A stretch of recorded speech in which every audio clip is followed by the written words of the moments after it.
ابتدا ہے رب جلیل کے بابرکت نام سے، جو دلوں کے بعید خوب جانتا ہے۔ دیکھتی آنکھوں سنتے کانوں، آپ حضرات کو شاہد اسلامک پوائنٹ کی طرف سے السلام علیکم۔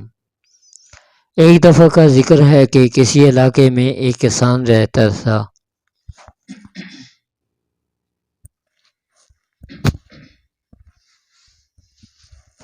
اس کے دو بیٹے تھے۔ جو اس کا بڑا بیٹا تھا وہ اپنے باپ کے ساتھ کھیتی باڑی کرتا تھا۔ باپ نے خوب محنت کر کے اپنے چھوٹے بیٹے کو اچھی سے اچھی تعلیم دلوائی۔ چھوٹے بیٹے کی تعلیم مکمل ہوئی تو چھوٹے بیٹے کو اچھی نوکری مل گئی۔ جب باپ کا وصال ہونے لگا تو باپ نے اپنے دونوں بیٹوں کو پاس بلایا، اپنی ساری زمینیں اپنے دونوں بچوں میں برابر بانٹ دیں۔ ان میں سے ایک بھائی کھیتی باڑی کرتا تھا، دوسرا بھائی ملازمت کرتا تھا۔ باپ کے مرنے کے بعد چھوٹے بھائی نے بھی اپنی ہی ضلع میں ٹرانسفر کروا لی۔ بڑے بھائی کی شادی کو کافی مدت گزر گئی، لیکن اس کے گھر میں کوئی اولاد نہ تھی۔ چھوٹے بھائی کو اللہ نے اولاد کی نعمت سے نوازا تھا۔ دونوں بھائی ایک دوسرے کا ہاتھ بٹاتے تھے۔ دونوں بھائیوں نے مل کر اپنے کھیتوں میں گندم اگائی تھی۔ جب گندم تیار ہو گئی، دونوں بھائیوں نے مل کر گندم کی کٹائی کروائی۔ گندم کی کٹوائی ہونے کے بعد انہوں نے اپنے اپنے کھیت میں گندم کا ڈھیر لگوا لیا۔ جب دن کی روشنی ختم ہو گئی، جب رات کا پچھلا پہر ہوا تو چھوٹے بھائی نے سوچا کہ میں تو ملازمت کرتا ہوں، مجھ کو مہینے بعد وہاں سے بھی تنخواہ آ جاتی ہے، میری اولاد بھی ہے، وہ بھی جوان ہو رہی ہے، وہ بھی جوان ہو کر میرے ساتھ کمائی کرنے میں میرا ہاتھ بٹا دے گی۔ میرے بڑے بھائی کے پاس نوکری بھی نہیں ہے، اس کے کوئی اولاد بھی نہیں ہے، اس کے پاس کھیتی باڑی کے علاوہ کوئی کمائی کا ذریعہ بھی نہیں ہے، وہ تنہا ہی کمانے والا ہے۔ میں ایسا کرتا ہوں کہ گندم کی کچھ بوریاں بھر کے اپنے بڑے بھائی کی ڈیری پر پھینک آتا ہوں، اس طرح میرے بھائی کے پاس گندم زیادہ ہو جائے گی، وہ اس کو فروخت کر کے گھر کی ضروریات کو پورا کر لے گا۔ اس نے گندم کی بوریاں بھری اور اپنے بھائی کی گندم میں پھینکنے کے لیے روانہ ہو گیا۔ دوسری طرف بڑا بھائی یہ سوچ رہا تھا کہ میرے چھوٹے بھائی کے چھوٹے چھوٹے بچے ہیں، اس کے اخراجات میں میرے سے کافی زیادہ ہیں۔ اللہ تعالیٰ کا لاکھ لاکھ شکر ہے کہ اس بار گندم کی فصل کافی اچھی ہوئی ہے، میرے پاس کافی گندم ہو گئی ہے۔ میری فیملی میں تو میں اور میری بیوی ہیں، ہم کتنی گندم استعمال کر لیں گے؟ میرے چھوٹے بھائی کی اولاد ہے، اس کے اخراجات مجھ سے زیادہ ہیں۔ میں ایسا کرتا ہوں کہ راتوں رات اپنی گندم کی ڈیری سے 2-4 بوریاں بھر کر اپنے بھائی کی گندم پر پھینک آتا ہوں، اس کو پتہ ہی نہیں چلے گا، وہ یہی سمجھے گا کہ یہ سب میری ہی فصل کی گندم ہے۔ اس نے گندم کی بوری بھری اور اپنے بھائی کی گندم میں ڈیری میں جا کر پھینک دی۔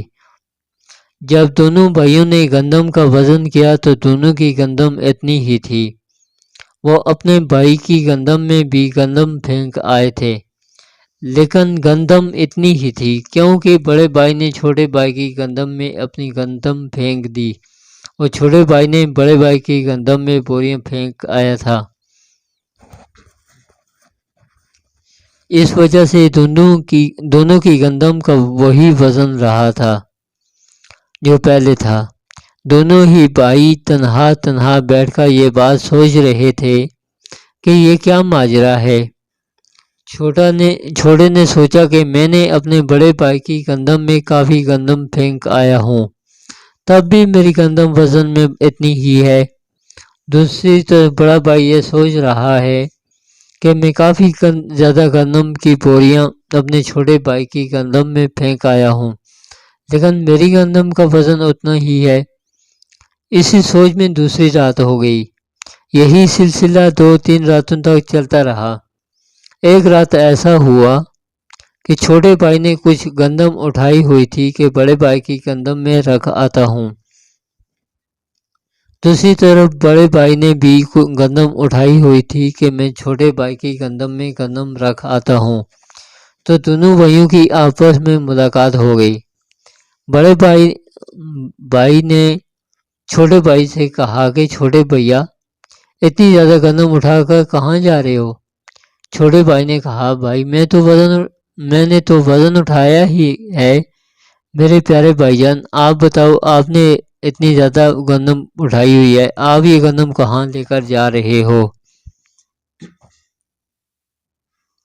چھوٹے بھائی نے بڑے بھائی کو کہا کہ یار، میں نے سوچا کہ میرا بڑا بھائی کھیتی باڑی کرتا ہے، اس کے پاس کوئی اور آمدنی کا ذریعہ نہیں ہے، میرے پاس نوکری بھی ہے، میری تو کل اولاد بھی جوان ہو کر میرے ہاتھ بٹا دے گی۔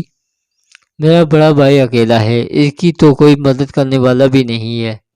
میں نے سوچا کہ میں بھائی کی گندم میں پھینک آتا ہوں۔ پھر بڑے بھائی نے جواب دیا کہ یار، میں نے تو سوچا کہ ہم تو فیملی میں 2 افراد ہیں، ہمارا کون سا خرچہ ہے؟ میں نے سوچا کہ میرے چھوٹے بھائی کی اولاد ہے، اس کا خرچہ مجھ سے زیادہ ہے، اس لیے میں نے چاہا کہ گندم کو اٹھا کر اپنے بھائی کی گندم میں رکھ آتا ہوں، اس طرح سے اس کی گندم زیادہ ہو جائے گی، وہ خود اپنے بچوں کی دیکھ بھال اچھے طریقے سے کر سکے گا۔ پیارے دوستوں، محبت ایسی ہی ہونی چاہیے۔ اگر ہم بھی اپنے بھائیوں کے ساتھ اس طرح سے پیار کرنا شروع کر دیں تو ہماری نسلیں سنور جائیں گی، ہم خوشحال زندگی بسر کرنے میں کامیاب ہو جائیں گے۔ پیارے دوستو، ہم سب کو چاہیے کہ اپنے بہن بھائیوں کے ساتھ مل جل کر رہیں، اسی میں ہی عزت اور بھلائی ہے۔ جو اپنے بھائیوں سے مل جل کر نہیں رہتے، ان بھائیوں کی اس دنیا میں بھی عزت نہیں ہوتی ہے، اور معاشرے والے اس بندے کو کمزور سمجھتے ہیں، اس انسان کو تنگ کرتے ہیں، اسی لیے کہتے ہیں کہ اتفاق میں برکت ہے۔ اگر تم آپس میں مل جل کر رہو گے تو لوگوں پر تمہارا رعب رہے گا، اگر تم آپس میں لڑنے جھگڑنے شروع کر دو گے تو معاشرے میں ذلیل و خوار ہو جاؤ گے۔ ہم کو چاہیے کہ جو ہمارا بہن بھائی غریب ہے، اس کی مدد کریں، آپس میں مل جل کر رہیں۔ اللہ تعالیٰ سے دعا ہے کہ اللہ تعالیٰ ہم سب بہن بھائیوں میں صلح اور اتفاق رکھے، آمین یا رب العالمین۔ اگر آپ لوگوں کو میری یہ ویڈیو اچھی لگے تو اسے ثواب کی نیت سے دوسرے لوگوں تک ضرور شیئر کریں۔ ہر نیکی کی بات کو پھیلانا بھی صدقہ جاریہ ہے، کسی بھی نیکی کی بات کو پھیلاؤ گے تو آپ کا اور میرا، ہم سب کا بھلا ہو جائے گا۔